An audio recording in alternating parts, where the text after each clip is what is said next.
Hi, I'm Dr. Lucy Cunnama, and in this part 2, we're going to look at costing and economic evaluation a little bit more. With some of the basics of costing in mind, we are now going to situate a cost analysis, talk about cost measures, and look at the steps in a costing project. So if we think about an economic evaluation, a cost analysis is a partial economic evaluation, where a cost effectiveness analysis or a cost utility analysis would be a full economic evaluation.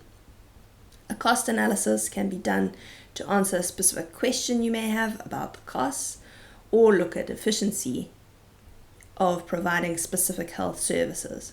So it can be done as part of an economic evaluation, where one would be seeking to evaluate change in cost related to the introduction of an intervention or service, or it could be done for its own sake, perhaps as a comparative cost analysis. A costing that feeds into an economic evaluation would have the same methods regardless of the different types of economic evaluation approaches. A cost analysis is useful as it provides an overview of the resources needed to start up a project or an intervention, and these costs can be used for planning and budgeting. Managers and policymakers can use costs to determine overall resource use within a facility, which can be very beneficial, and these costs can also be used to assess efficiency or performance within a facility or between a group of similar facilities. It can also be used to identify departments or facilities that need to scale up or scale down provision of a specific service. Again, how do we think about costs? So we can take one of these three perspectives: a healthcare provider perspective, looking at the cost from a facility level, where we would include infrastructure, staff salaries, equipment, diagnostics, medication, and overheads. A patient or household perspective, where we would include the cost of accessing and seeking care as well as consuming health care. And then a societal perspective, where we combine both provider and patient costs. Under those, if we think about the costs from a healthcare provider's perspective, the direct costs would be the total cost of all resources that are consumed in the provision of an intervention or service, and these are comprised of our capital and recurrent costs, or fixed and variable costs. So that gives us a total cost. If we take a patient perspective, we can consider both the direct patient costs, such as transport or out-of-pocket payments or user fees, as well as indirect costs, and these are, for instance, the time spent at the clinic, which relates to productivity losses. So individuals may have to spend time off work, which leads to loss of income. There's also a group of intangible costs, which are quite hard to quantify, as you can imagine, and these relate to the psychological impact of a treatment. So that can relate to grief, pain, depression, or loss of quality of life. Cost measures can be presented as average costs, which is the total cost of producing good or service divided by the number of units of service produced. So, for example, the cost of maternal services could be displayed as the total cost of maternal services divided by the number of antenatal and postnatal consultations performed. Unit costs have the advantage of measuring and presenting the output in different ways. So, for instance, we would present this as a cost per antenatal visit, or a cost per antenatal patient, or the cost per HIV test. Marginal costs are the costs of the last unit of a good or service that are produced. So, in other words, it is the additional cost required to produce one extra unit. If we want to look at that, we would say, what is the cost of testing one more person? Within a costing project, there are several steps in order to do this well. The first, and quite importantly, is to define the purpose of the cost analysis. The second is to develop a clear and detailed protocol, and this is often needed for both funding and ethical approval. It might also be needed for gaining access to facilities. The third step is then to negotiate access to facilities and to their cost records. And once you're performing your data analysis, you would need to carry these letters with you so that you are able to travel freely within the facility. And we need to ensure that both the facility manager and all staff within the facility accept and understand the purpose of your study. Often they feel like they're being audited, so it's important to make sure that they understand the purpose and that there may be some gains to the facility. You then need to develop a relevant costing tool which has been piloted. So you can pilot this in a smaller facility or just with ideas of what you want to gain. You need to budget enough time and funding for your work. So think of the stages and make sure that you assign enough time to setting up the actual costing, in developing your tool, to the data collection, to the data analysis, and don't forget disseminating your results. You need to clearly understand the processes of what you are costing, as well as how the facility operates. And I would say this is one of the key parts of costing. Often we're not an expert in the area that we're actually costing, and we need to familiarize ourselves very carefully with how, for instance, a laboratory workflow might occur. It might also be necessary to identify cost centers. So, for instance, we need to think about our final cost centers and the intermediate cost centers, such as pharmacy, laboratory, radiology, or indirect cost centers, which might be transport, administration, and cleaning. We need to identify the full cost for each input using both the quantities and the prices. And we need to allocate costs appropriately. So, for instance, overhead costs to particular departments. And we need to calculate and present total as well as unit costs or marginal costs if that's what we're interested in. And then disseminate our results and report in whichever way we need to report on this project. In terms of data collection, if we think of costing, we might use either bottom-up or top-down, so keeping the two separate, or we might have a mixed approach where we have a little bit of bottom-up and a little bit of top-down. So for instance, this is often done where overheads are quite difficult to collect from a bottom-up perspective. So we might have overheads as a top-down item and the rest as bottom-up. We could also just present top-down and just present bottom-up. If we think of costing a TB test called Gene Expert, a top-down example looks at the cost of an expert machine divided by the number of tests that are processed in it, and that would give us a cost per test. So here we're using sort of an overall expenditure.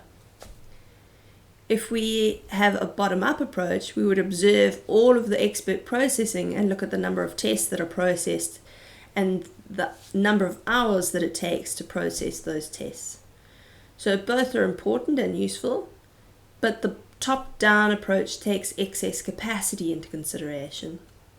And what I mean by that is that there will be breaks taken. Individuals might not be as efficient if you are not watching them as you would be in a bottom-up approach, and their leave will also be incorporated in this top-down approach. For a bottom-up approach, we look at the time and space that are used and the number of tests that are actually processed or the number of patients that move through a clinic, and we would be physically timing or observing what is occurring. And this can have a few different effects. One of the effects is that you might have the Hawthorne effect, which is when individuals are biased by you watching their behavior. But we might also find, in general, because we are observing the hands-on time, that this is actually the most efficient practice. And so we're not actually capturing any downtime, for instance, their breaks and times where they're not as efficient. We also get a category of costs called above service level costs. And these are the costs over and above those at a laboratory or a facility level, but they are crucial for the smooth running of a facility or a laboratory. So these would be, for instance, the human resources, administration, finance, and IT departments, and these are often located off-site, and they serve a group of facilities or laboratories. When costing, generally we're interested in presenting the economic costs and not just the financial costs.